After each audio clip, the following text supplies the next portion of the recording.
I'm Mark. And I'm Josh. And this is Alter Ego Comics TV, episode number 112. We are from the comic book store Alter Ego Comics in Lima, Ohio, and every week we read a giant stack of comics, some weeks more giant than others, and report back on what we like the best to hopefully influence your purchasing decisions and get you to buy good stuff. Right? Right. Okay. Do we want to do March Madness? Do we figure out who won? Yes. That means Josh didn't figure out who won. I did figure out who won. There's one question I have to ask, though. Would you like to vote? Yes. Would you vote for Saga or Batman? I vote for Saga. Okay, that means they are tied at exactly the same number of votes. Oh wait, I haven't voted yet. Saga wins!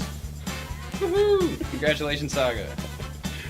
You deserve it. So Saga, for those of you watching at home, is now voted the most popular graphic novel of 2012, according to our scientific method here. By the slimmest of margins. Yes, by one vote. Coming in second was Batman, Court of the Owls, the first Batman collected edition.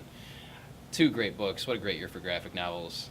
I feel like we need to be sitting at a desk with your pieces. And what a great year for graphic novels, Josh. No, there was nothing on that list that wasn't a great book. So it was. It was just a phenomenal number of great books last year. So if our constant preaching about Saga has not encouraged you to purchase it yet, your fellow fans have spoken, and they've also voted it as something you should be reading.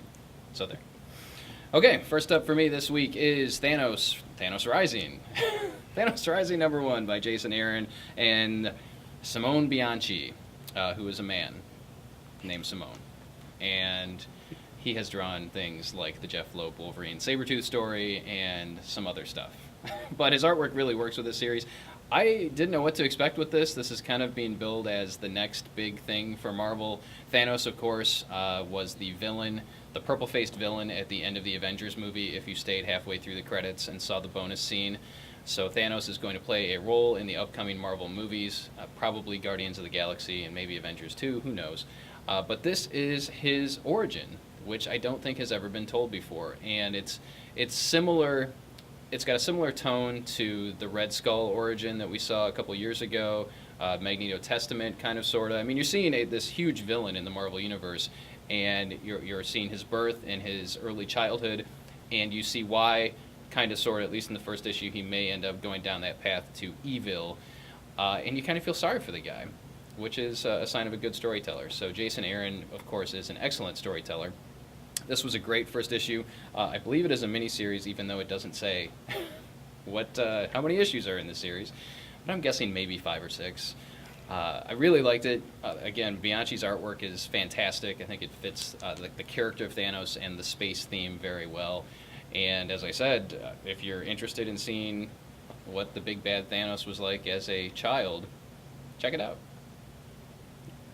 And my first pick this week is Indestructible Hulk #6. This was written by Mark Waid of Daredevil, Rocketeer, Green Hornet, Kingdom Come, 52. Mark Waid writes a lot of books, and they're all great.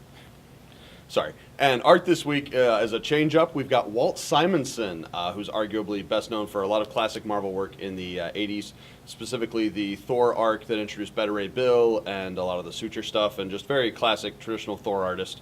And not surprisingly, in this issue, we get Banner taking his little creative brain trust that he's established and trying to teleport them into one of the realms of Asgard. And he runs into Thor, and things don't go exactly the way you expect. And it was really cool. It was refreshing to see kind of a more classic style of Thor, which is what Simonson's probably best known for drawing.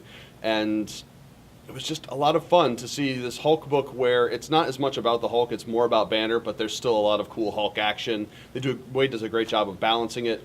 And there's a lot of interesting kind of intrigue going on with Banner's brain trust, trying to figure out exactly what's going on and who's on whose side and what his secrets are and what their secrets are. And it's just really exciting Hulk stuff. I'm not traditionally a Hulk fan, and I've enjoyed the Wade series, but I haven't been raving about it exactly. And this issue kind of turned me around a little, and it was exciting. All right, I'm 3 for 3 with this book. Snapshot #3 by Andy Diggle and Jock. I don't know what else I can say about it. I know many of you are checking it out.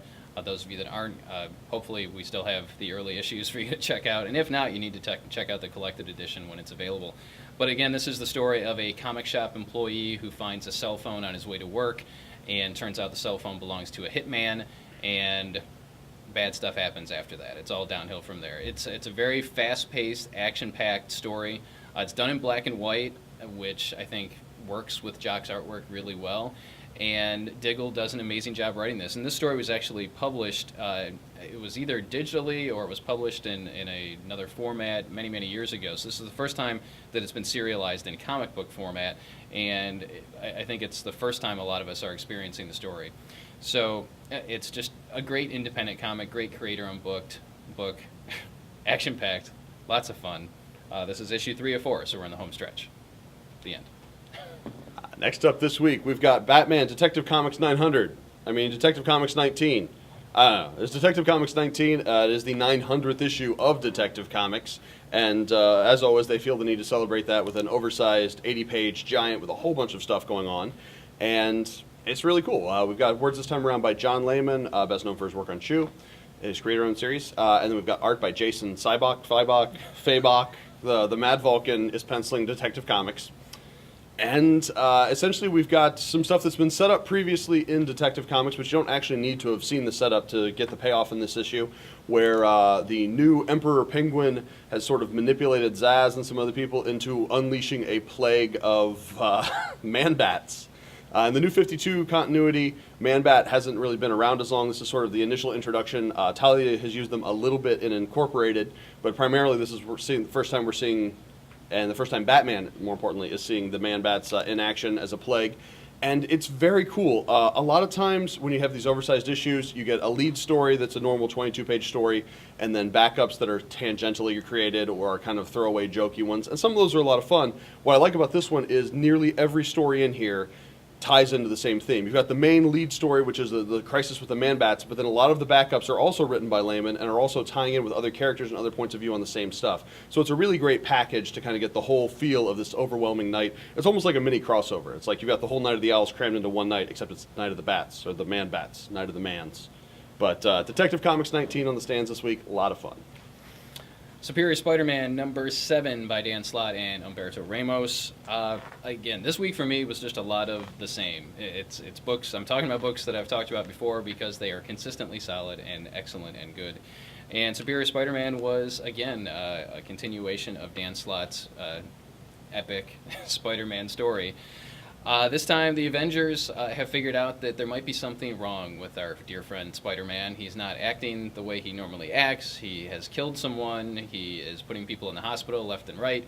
So they think that something may be awry. So they have an intervention, and I won't tell you what happens next.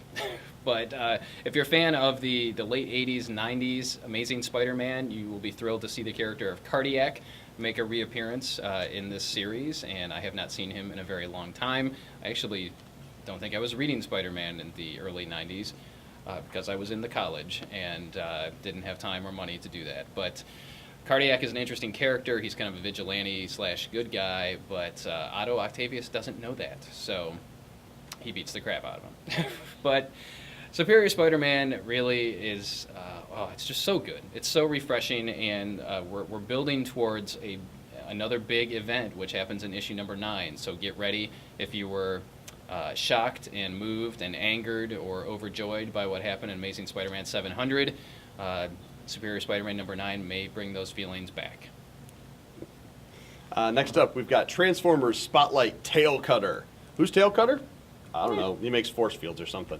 But it's written by John Roberts, who's writing the really excellent Rodimus arc, Search for the Essential Star Wars book. Star Wars? Transformers book. They're out in space looking for stuff. It's like Star Wars. It's an adventure in a ship. Trying to find the first Knights of Cybertron. But the point is, this is a great companion to that book if you're enjoying it, and it's actually a cool pickup if you're not. It's very tongue-in-cheek, kind of fun. It does some interesting character building with Tail Cutter, who I knew nothing about before the issue started, but I kind of liked by the end of it. But actually, my favorite part of this book is Whirl is essentially Barney Stinson.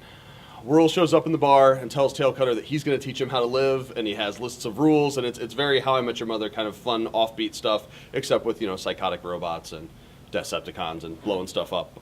So Transformers Spotlight Tail Cutter is legendary. Green Arrow number 19 is next on my list. This is by the team of Jeff Lemire and Andrea Sorrentino. And they have been on the book since issue 17, and it is a refreshing breath of fresh air. Green Arrow was, pardon my French, pitiful with the launch of the New 52. I just didn't work for me. It didn't work for a lot of people. It was one of the lowest selling New 52 titles. And they brought in this new creative team. They brought in a couple different creative teams over the almost 2 years that it's been being published. And I think they finally hit on the right team now with Lemire and Sorrentino. The look of it is awesome. Sorrentino's artwork, who you may remember from iVampire, is very Jay Lee-esque, but is also his own thing in his own right.